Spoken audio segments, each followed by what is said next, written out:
Vous venez d'entendre cette annonce de ce communiqué du cabinet royal dans lequel le président français Emmanuel Macron annonce officiellement reconnaître la marocanité du Sahara. Quelle réaction, Driss Issaoui?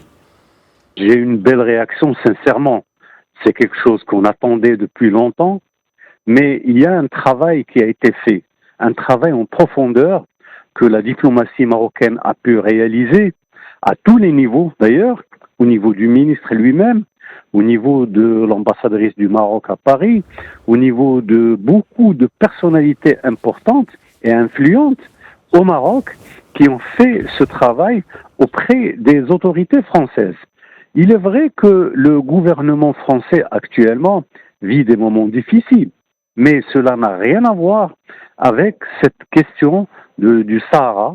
Aujourd'hui, le Sahara, le Maroc avait besoin de cet appui parce que, comme vous l'avez dit, il y a les États-Unis qui avaient commencé, il y a les Allemands, il y a les Espagnols, il y a les Hollandais, il y a beaucoup de pays importants au niveau du monde qui considèrent que la solution proposée par le Maroc en 2007 de l'autonomie sous la souveraineté marocaine est le meilleur moyen pour permettre au Maroc et aux autres parties à ce conflit artificiel de pouvoir arriver à un débat, à exprimer toute leur volonté. Et le Maroc, il l'a déjà fait.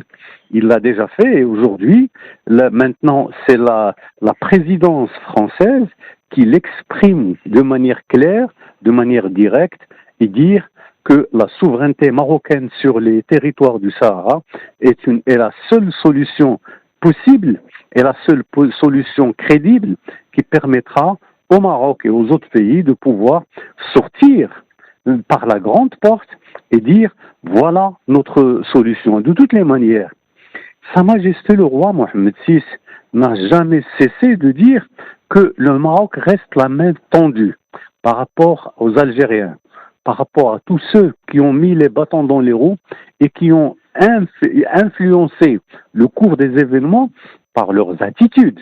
Et aujourd'hui, Driss Issaoui, on va y aller point par point et étape par étape. Selon vous, qu'est-ce qui a finalement convaincu la France de faire ce pas? Je vous ai dit tout à l'heure, il y a un travail qui a été fait. Il y a un travail en profondeur, je l'ai dit tout à l'heure, au niveau du ministre des Affaires étrangères, au niveau du Palais Royal, bien sûr, et de ses conseillers, et au niveau de la nouvelle structure de l'ambassade du Maroc à Paris, qui a aussi influencé. Il y a d'autres choses, il y a d'autres personnes, il y a du lobbying très intelligent qui a été engagé par le Royaume du Maroc. Nous avons beaucoup, je ne veux pas citer de noms directement maintenant, mais il y a des gens importants qui ont une influence importante au niveau de la France et qui ont fait fonctionner leur mécanisme.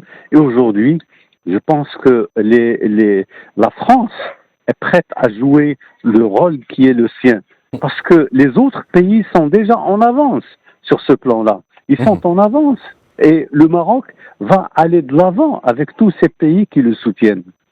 Alors, Driss Issaoui, aujourd'hui, comme le souligne donc d'ailleurs le cabinet royal dans ce communiqué, considérant que cette annonce de la République française, membre permanent du Conseil de sécurité de l'ONU, constitue une évolution importante et significative en soutien à la souveraineté marocaine sur le Sahara. Alors, c'est le deuxième membre permanent du Conseil de sécurité des Nations Unies après les États-Unis à se positionner de façon claire et nette en faveur du Maroc sur le cadre ou dans le cadre onusien.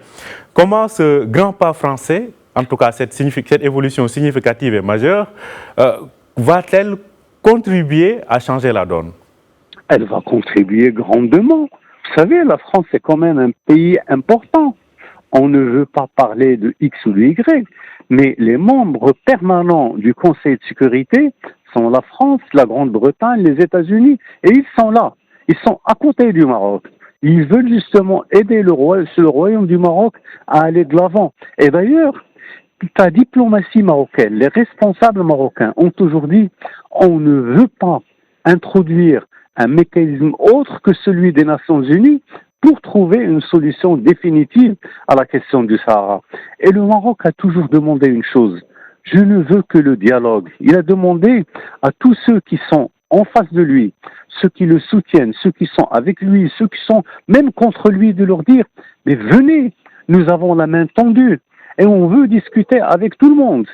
Si vous voulez aller de l'avant, nous sommes là et on veut faire ce travail ensemble pour que le Maroc puisse terminer. Alors, je vais arrêter là et pour vous dire que le Maroc ne s'est pas contenté de faire du travail de lobbying. Le Maroc a fait un travail de terrain. Regardez ce qui se fait à Dakhla. Regardez ce qui se fait au niveau de l'Ayoun. Regardez ce qui se fait sur les autres mécanismes. Imaginez que vous êtes en train de parler d'un pays qui a introduit une initiative extraordinaire, c'est l'initiative atlantique. Regardez le détail de ce mécanisme. Comment le Maroc a ouvert les pays du Sahel sur le cœur de la Méditerranée, sur le corps de l'Euro-Méditerranée. Alors, Driss Issaoui, c'est quelque chose d'extraordinaire. On va continuer avec vous, bien évidemment, sur cette question. Le professeur Zakaria Aboudab, également depuis Rabat, par téléphone, vient de nous joindre. Bonjour à vous, professeur Zakaria Aboudab. Bonjour, cher Omar. Bonjour, Idriss. Alors, je rappelle que vous êtes professeur de relations internationales à l'Université Mohamed V de Rabat. Alors, quelle réaction à chaud après ce communiqué du cabinet royal, professeur Aboudab? On va dire réaction à chaud. D'abord, je félicite Sa Majesté le Roi de cet exploit. Pourquoi? Parce que d'abord, il s'agit, à mon sens, du résultat ou des résultats d'une action qu'il a menée progressivement de façon ancrée depuis son intronisation. Et au-delà, souvenons-nous de son plaidoyer en 2000 pour un statut avancé, par exemple. C'était fait face à M. Jacques Chirac. Souvenons-nous également de ses relations bien ancrées, solides, avec le président Sarkozy, passant par M. Hollande et M. Macron même, était au moment du lancement du TGV, c'est-à-dire son inauguration. Donc, la reconnaissance française n'est pas venue de rien. Il s'agit d'abord du résultat, je l'ai dit, d'une action d'investissement considérable, mais également c'est aussi la conséquence de la justesse de la cause marocaine, et qui a pris de l'allure et qui a gagné en visibilité, et également après une analyse faite par, je crois, l'État français de façon générale. À partir de cette réflexion, la conclusion est fondamentalement celle qui a été rappelée, et donc hier, à l'occasion d'un message adressé par M. Macron à Sa Majesté le Roi, c'est qu'il n'y a pas d'autre solution en dehors du plan marocain d'autonomie. C'est une bonne chose pour le Maroc, d'autant plus que si nous conjuguons cette position française avec la position espagnole, n'oublions pas, ce sont les deux États coloniaux qui avaient détesté le Maroc à partir du XIXe siècle. Je crois que cela a une valeur considérable sur le plan du droit international. Il faudra par la suite passer à une autre étape en termes d'investissement dans les courants internationaux. Alors, je reste avec vous, professeur Aboudab, allez, je pense que là, le choix, en tout cas, le positionnement est clair sur le plan régional. Aujourd'hui, les États, en tout cas les puissances occidentales, ont fini de se positionner de façon claire et nette par rapport aux équilibres régionaux en Afrique du Nord. Absolument. Vous savez, je vais dire une chose, mais permettez-moi de le dire en arabe, même si ça a la base. En fait, toute la thèse algérienne, malheureusement, s'est construite à partir de 75 sur des éléments ironiques. Aboudab, oui? Malheureusement, la liaison téléphonique n'est pas des meilleures. Restez avec nous le temps qu'elle s'améliore. Mais en attendant, je me tourne vers Driss Issaoui pour lui poser la même question aussi, Driss Issaoui. Finalement, le positionnement des grandes puissances en Afrique du Nord est clair. Bien sûr. Aujourd'hui, qu'est-ce qu'on voulait? Qu'est-ce que les Marocains ont cherché?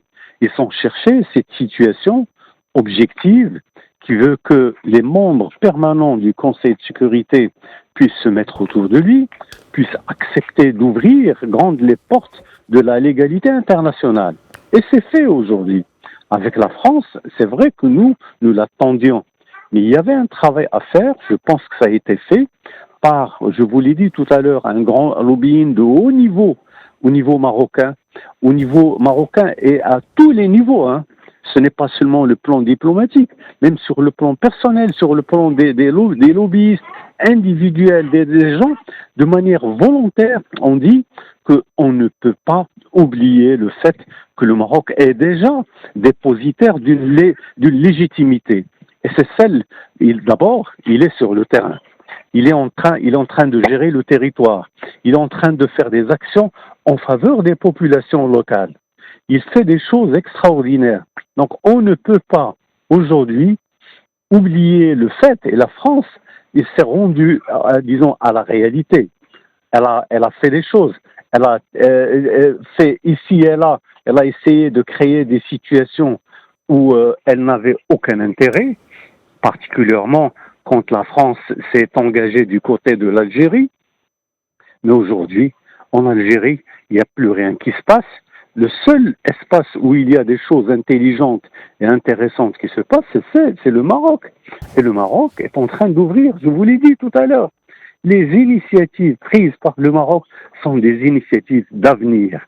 On n'est pas en train de parler d'un passé éculé, non, on est en train de parler d'un avenir certain, d'un avenir fort que le Maroc est en train de construire avec ses alliés, avec son pays, avec ses militants. Donc je pense que tout ce qu'il fallait dire a été fait. Tout ce qu'il fallait faire a été fait. Et le Maroc est là, présent, d'ailleurs pour le Maroc, pour l'avenir du pays et pour l'avenir de toute disons l'humanité. En tout cas, c'est à suivre. Alors, je ne sais pas si le professeur Zakaria Aboudahab est toujours avec nous. Professeur Aboudahab, vous étiez en train de développer. Alors, je ne sais pas si la ligne s'améliore parce que vous êtes dans les transports. On va voir si la ligne s'améliore. Vous parliez justement de ce positionnement clair que vient de développer Driss Issaoui par rapport à la région. Oui. Le plus important dans la vie aujourd'hui, c'est qu'on va investir juridiquement, diplomatiquement, politiquement la position française, qui pour moi n'est pas une surprise, parce que j'ai suivi sa position depuis 2007, le dépôt du plan marocain d'autonomie. Il faut le dire, qu'on reconnaisse que la France, au niveau du Conseil de sécurité, l'avait soutenu. Mais elle est restée quand même, on va dire, prisonnière d'une logique un peu européocentriste. Elle n'a pas dépassé un cap. Aujourd'hui, je me crois, elle a franchi un cap extrêmement important. Et c'est la raison pour laquelle, sur le plan opérationnel, il faudrait, à mon sens, aujourd'hui, fructifier cette position française au niveau de l'ONU, au niveau de l'Union. Alors, malheureusement, la liaison n'est pas des meilleures avec le professeur Zakaria Aboudahab. On l'aura tout à l'heure, bien évidemment, au cours de cette édition spéciale. Je le rappelle, la France reconnaît la souveraineté, en tout cas considère, je cite les termes du président Macron, donc qui dit officiellement à Sa Majesté le roi Mohamed VI qu'il considère que le présent et l'avenir du Sahara occidental s'inscrivent dans le cadre de la souveraineté marocaine. Autrement dit, la France reconnaît qu'à partir d'aujourd'hui, le Maroc a pleine souveraineté, en tout cas reconnaît pleinement la souveraineté du Maroc sur son Sahara donc marocain. On en parlera tout au long de cette journée.